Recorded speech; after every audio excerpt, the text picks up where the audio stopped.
Hi, this is Gil Robles. I'm back again. I know it's been a while since I've posted anything on here on YouTube.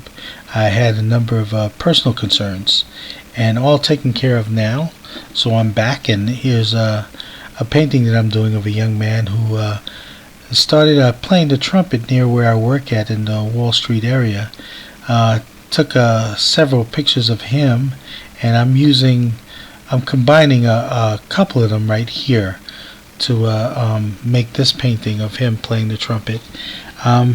It took about 8 hours to do this painting total. It looks like I'm moving pretty fast here, but I obviously sped up the video. It's about a week long. I didn't have a solid block of time to work on this, so I worked it in the wee hours of the morning or late at night before I went off to bed, and a few hours here and there, and it added up to about 8 hours of work. Got it down to just under 18 minutes with speeding up this video here, so I'm not actually working this fast. The tools I'm using in here are obvious. You see there's the pencil tool. I'm also going to be using the coarse angular brush, synthetic coarse angular brush, which I'm using right here at this moment, and as well as a few of the two smudge brushes that I'll be using, a lasso tool, as well as the line tool, which I'll use a little later. And also, you might want to count the layer editor as a tool. I think it's a tool. I use it. I usually have several layers open as I do now, and I change the opacity, because what I try to do is I try to apply glazes over the colors that are already there. So for instance, if a color is too warm, what I'll do is that I'll open up another layer, bring the opacity down, and try to glaze a cooler color over it, or a gray. It also helps in those transition areas between one value and another to smoothen it out. Also, if there are things that I want to change or try, it's helpful to open up another layer and to draw or paint on top of that layer. It's not something I have to be married to. I just decide whether or not that works for the image, and then I'll either delete the layer or start over again. But it's a way of working and making corrections without having to change anything that you've done so far. It's a safe way of working. You can make your corrections, and once you decided that the corrections work for you, you can add them to your image or delete them, and continue to work on the image and come up with another solution. So layer editor is like another tool, really. The challenge for me, as far as which is the same challenge as always, I have a tendency to over render. I don't want to over render. I want to keep this looking like an oil sketch. Now, a great many people make terrific images, and they can render their images well. I like that. Sometimes people get fooled by the images that I make, and unless I tell them that, hey, it's digital, they're surprised. So I want to keep it as looking as close to traditional as I can, and try and leave evidences of the brush strokes and so forth, and so that hopefully I can fool the eye, and people will think that, hey, this looks like an oil sketch, and actually it's not.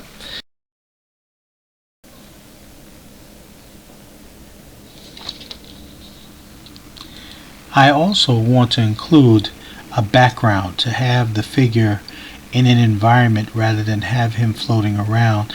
I'll add that a little later on. I just added the tone in the background just to help out with that. I guess the whatever I'm going to do in the background is going to be close to that value. So that's what I'm going to do, as well as I gotta again remember the challenge is to not draw everything, not to cross every T and dot every I. There's a number of phrases that I can remember to help me out with that. One of my favorite ones is KISS. It's an acronym for Keep It Simple, Stupid. So just remembering something like that can help me to to remember to just not get carried away with the rendering.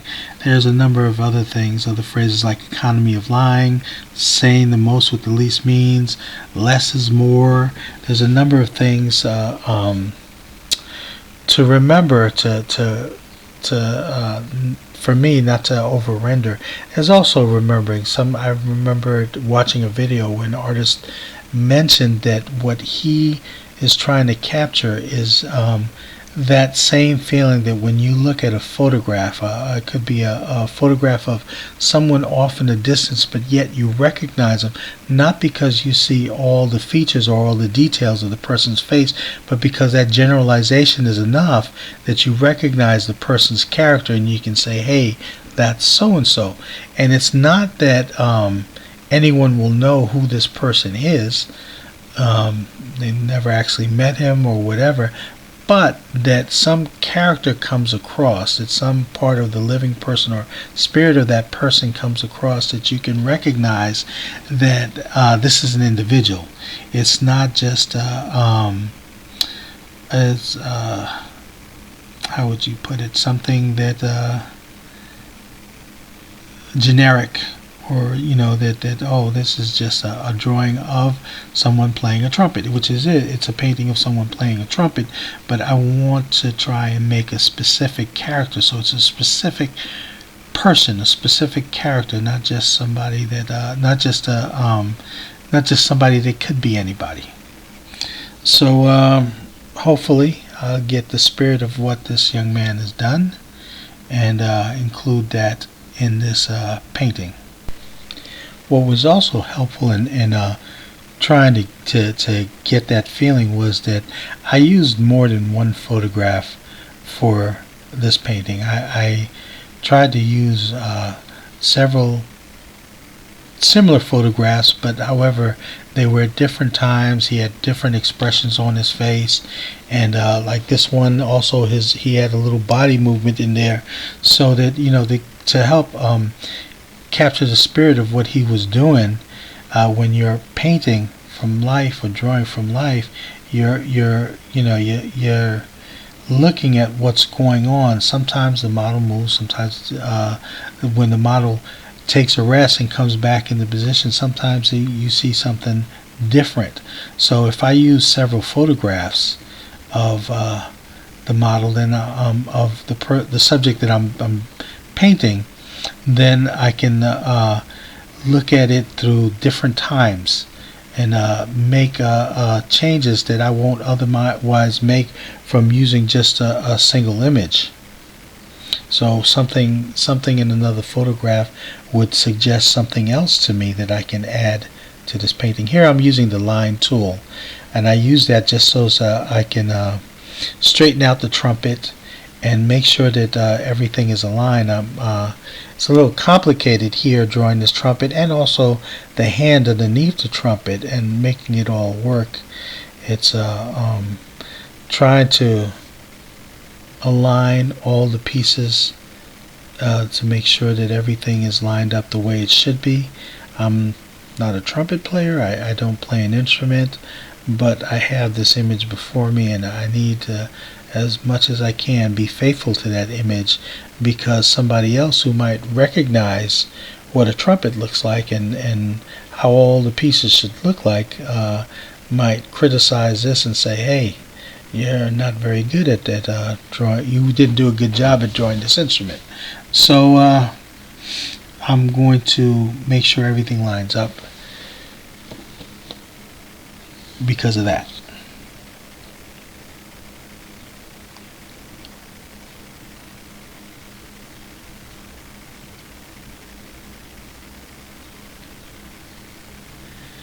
And a good way to do it also is I spent a lot of time measuring.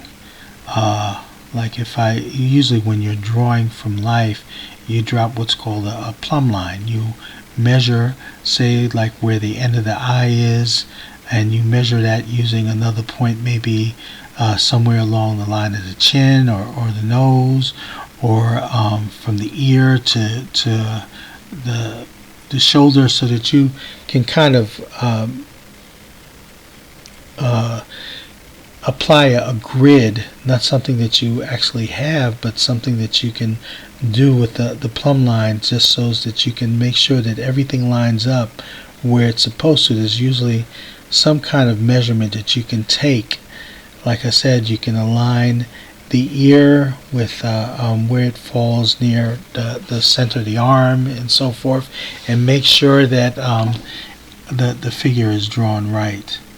Okay, I just want to briefly explain what I meant by that plumb line, or the measuring, and I'm just doing a quick drawing right here, same subject, and in it I'm going to make like that connection between the eye and the ear, where the ear starts on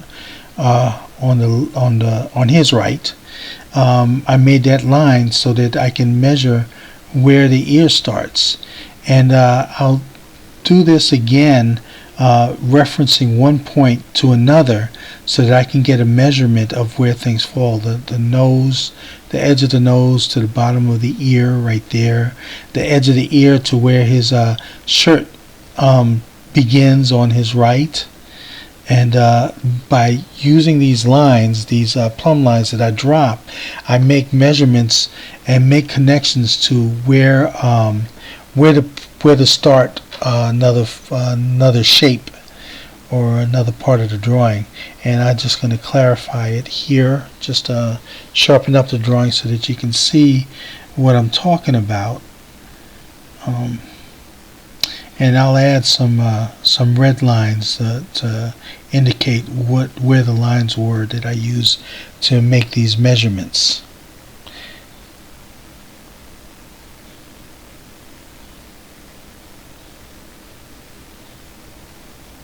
Now I made a slight correction right on his chin. It meets the knuckle, so I got to pull that knuckle up just to make that correction as well. I do it with the lasso tool, and that's it. So that explains how I use that plumb line, or make this imaginary grid.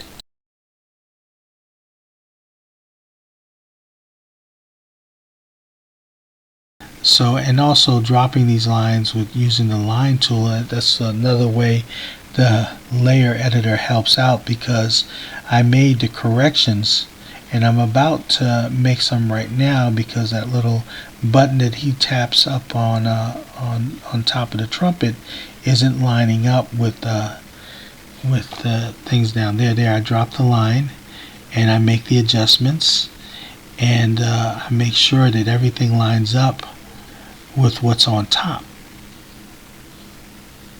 And like I said, using the layer editor is helpful for this, because what happens is I can open up a layer on top of that, make those adjustments, and then erase the lines that I don't need.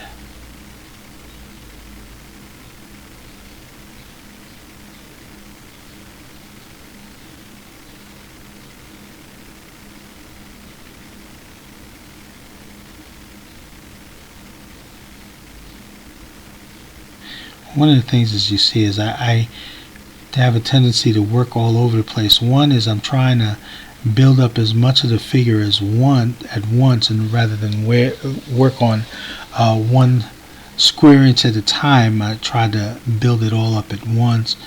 Another reason is because I might work on a particular passage, and I'm not sure how to resolve that passage at the moment, so I just leave it, go on to something else.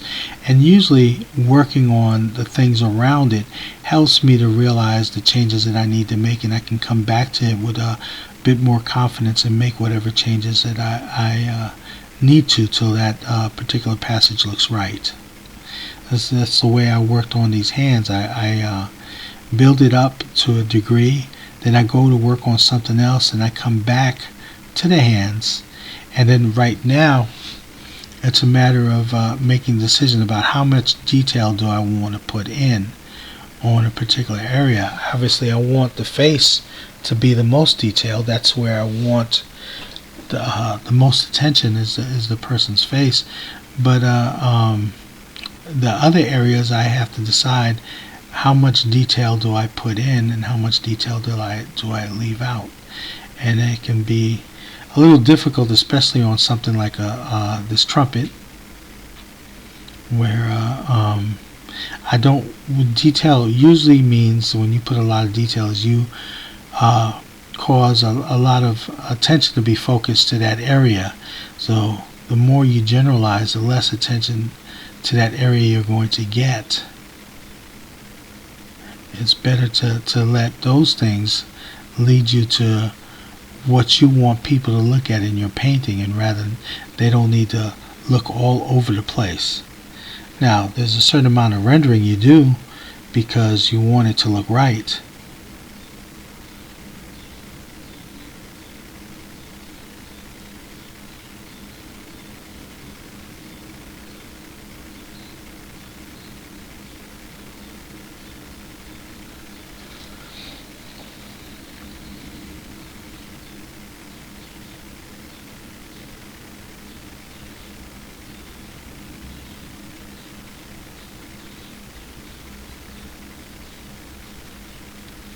Now I'm using the line tool again to set up the background image. Like I said, I want him to be in a concrete background. I used more than one image and a little bit of my imagination to put this background together.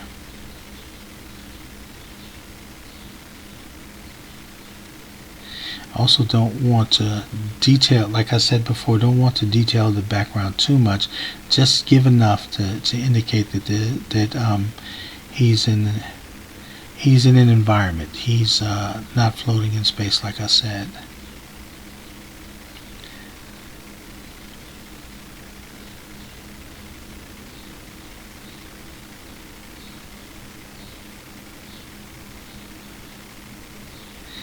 Now all these lines look crooked, but again, I can use a line tool to fix that up a little later on. It's better to put all this in right now and then come back later and apply those lines and then fix all the angles here to make sure everything lines up and it doesn't look crooked.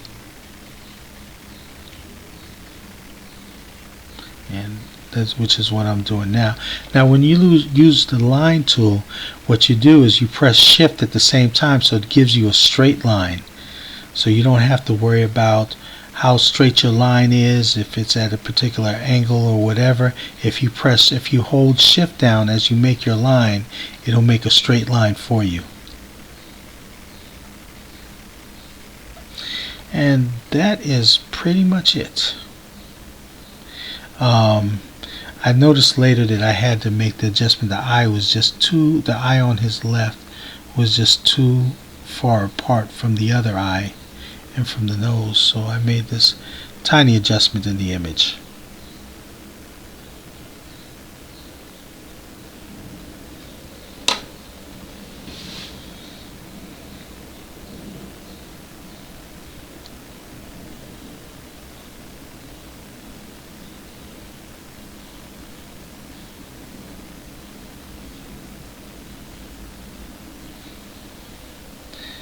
Yep. Also felt that I needed to change the head. There was a little bit too much purple in that head underneath. I'm also trying to be aware of, as I work on this, is just not doing too much as far as again, I got to stay away from the details, and it's a struggle for me to not overwork this thing. And the painting's just about done anyway. Just putting some final touches. Again, I'm trying to stay away from overworking it.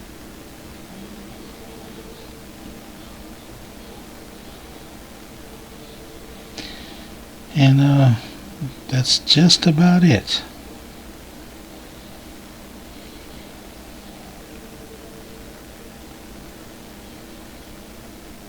There's the finished painting. Hope you'd enjoyed this video. I hope that it was informative and I was able to share something with you. You can subscribe to my channel, that would be great, or join me at artinabusyworld.blogspot.com for my blog. Thanks a lot. Bye-bye.